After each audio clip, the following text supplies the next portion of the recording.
So about 4 or 5 years ago, pinasukan yung bahay namin ng magnanakaw. This was still in my parents' place when I was living there. I was there at the time, but pumasok siya sa room ng brothers ko, ng dad ko, ng sister ko, ng auntie ko who was staying with us. And kinuha niya lahat ng mga gamit na nasa side table, mga laptops, mga relo, everything. He just stopped because my sister woke up at nag-eye-to-eye siya when he was trying to reach the purse on the table. Bigla siyang tumakbo. When we reviewed the CCTV footage, nakita namin na may baril siya. He had a flashlight in his mouth and he was in our house for about 2 or 3 hours. So nakakatakot talaga. And after that, na-trauma talaga kami. I had a few restless nights after that. And I'm sure my mga family members felt the same also.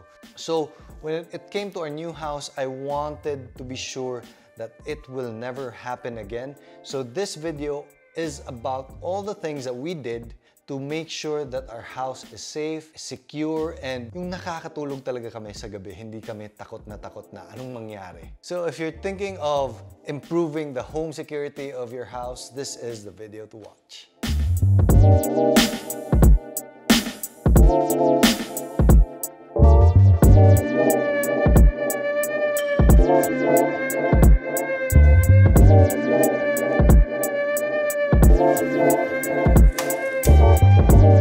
Some of the things to do here are free and you can do it right away. And some of the items you have to buy. So to make it easier for you, I'll put up the links to Lazada down below. So all the items that we'll be talking about andun. And if you're watching this before March 27, add to cart muna ngayon. And on March 27, which is Lazada's 9th birthday sale, dun mo i-check out lahat. They have free shipping. They have 90% off on some items. And for new customers, I'll put up a voucher link down here so that you would have 100 pesos off for your first 500 peso purchase.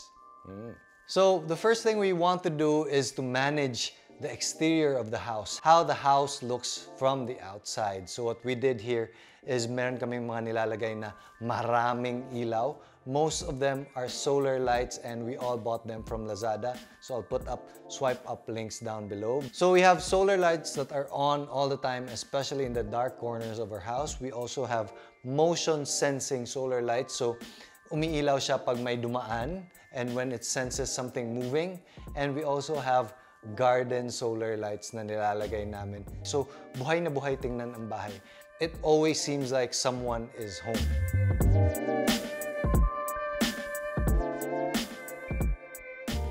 Second is to put signages around the house, yung mga CCTV signages or mga beware of dog signs, kahit wala kayong aso, lagyan natin so that it serves as a deterrent for anyone thinking about going in. So in my story before, nakapasok yung magnanakaw dahil sa isang maliit na window. Akala namin hindi kasya yung tao dun and it was fairly high up.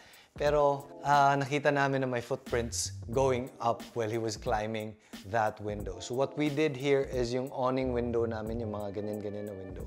We made sure that it doesn't open more than 4 inches. This was the advice of the police officer kasi daw hindi kasya yung ulo, kahit mga bata hindi kasya. So for awning windows, that's my suggestion. So for sliding windows naman, paminsan na-open nila or paminsan sira na yung lock natin. So what we can do about it is that dagyan natin ng stick yung track ng sliding window at night so that hindi siya na-open. You just cut a length that is the exact length of that track. So may barrier from it opening. Now, napansin ko rin na sa Pilipinas, mahilig tayo maglagay ng mga bars sa labas ng bahay natin. And that is because ayaw natin na babasagin yung mga windows and makakapasok yung mga magnanakaw. So, that is okay, but that is also dangerous when it comes to being a fire hazard, just in case may fire, knock on wood. Just in case may fire, hindi na natin kayang lumabas from the window. So what we can buy is something like this. This is a security film. This acts like a tint na ilalagay natin sa window. It's transparent, so hindi halata na may nilalagay tayo. So to test out this security film, we have a rock and a glass panel installed with the security film and see if it actually performs as advertised. 3, 2, 1. Whoa, it worked! So we just hit this with the rock. Ito yung tama niya.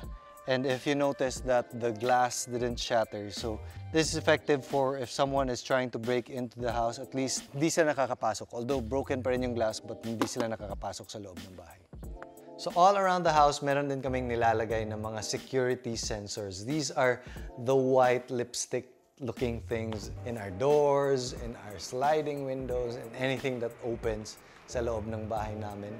So we bought this abroad a long time ago, and I don't recommend it. Although maganda siya kasi it doubles as a motion sensor. So sa loob ng bahay namin, may motion sensor. I don't recommend it because one of those is about 2,000 pesos that time, I remember. So hindi ko ni-recommend because I found something similar and whole system na siya, and it's only about 2,000 plus in Lazada. So I'll put the link down below. It's a Xiaomi security system. Dito pa naman sa bahay namin, maraming mga openings, malaki yung area. So we have to cover a lot of room. So we spent a lot on that. But for those houses na isa lang or dalawa lang yung mga pintuan or openings na kailangan i-secure, let's say for example a 2-story house, meron akong mga devices dito. This is a Doberman security door and window defender. I bought this on Lazada for about 200 pesos lang. And this acts as something similar. It acts as one independent unit. Meron siyang switch on the side, on and off here, and then another sensor so that it senses anything that is opening and closing. What you do is you turn on that device, and when this small thing leaves, for example, a door opening, the main unit, maingay siya. So this is something very simple, straightforward, that you can turn on before you go to sleep at night. And yeah, I think for the price, it's very sulit.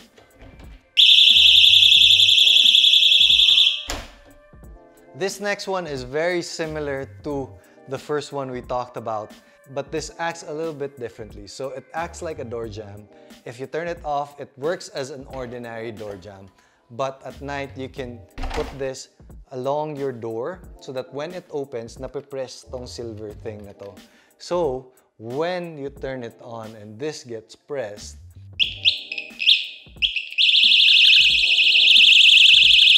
whew, I was scared there for a minute. Ang ingay. This is way louder than the other one. And you can change the sensitivity also. Merong high sensitivity, low sensitivity, and medium sensitivity. So depending on when it activates, do you want it fully pressed or not? I was having a hard time kasi sobrang sakit, natatakot ako. So we also have CCTVs around the house. We have the indoor CCTV and the outdoor CCTV. But I feel like it's more of a second line of defense kasi hindi siya nagde-deter in the same way as an alarm sounding.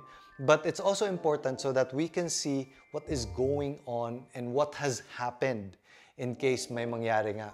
We also use it to keep track of Scott, or when we travel, nakikita namin na the house is safe and everything is in order, just for peace of mind lang talaga. And what I suggest is the Xiaomi version of a CCTV. Meron siyang slot that you can put in micro USB so that it can record.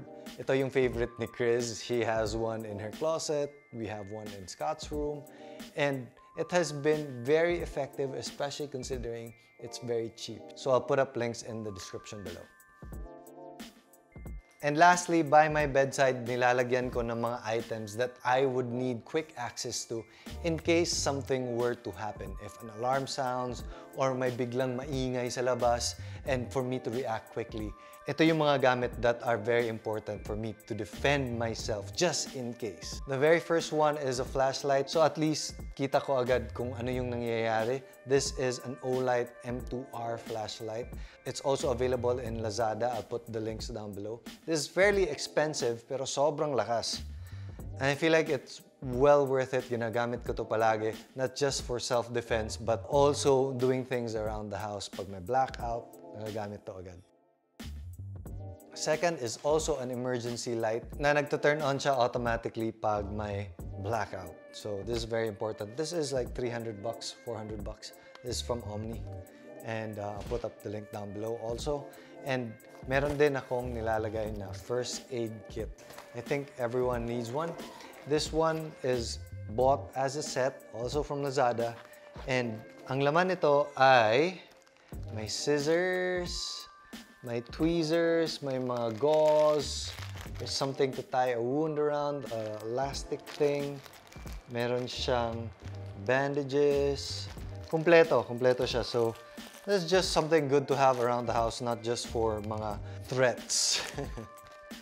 And last resort is I have a firearm beside me, but to keep it safe, meron akong quick access pistol safe na nilalagay. And ang maganda dito is that may code siya. And that code opens up the safe very quickly so you can have access to the firearm agad. And most importantly, hindi na-access ng anyone else around the house. Like for example, kids playing around, walang aksidente na mangyayari. I have the older version. Merong mga bago ngayon na fingerprint na ang nilalagay and then nag-open bigla. I think that's a better version of what I have. I'll put up links down below as well. Okay guys, that's it. Fairly simple, straightforward, and I feel like effective. I really feel safe at home with all these things that we have placed around our house. And we can sleep soundly at night. Dapat kasi we always feel safe in our own home, diba? I'll see you guys later.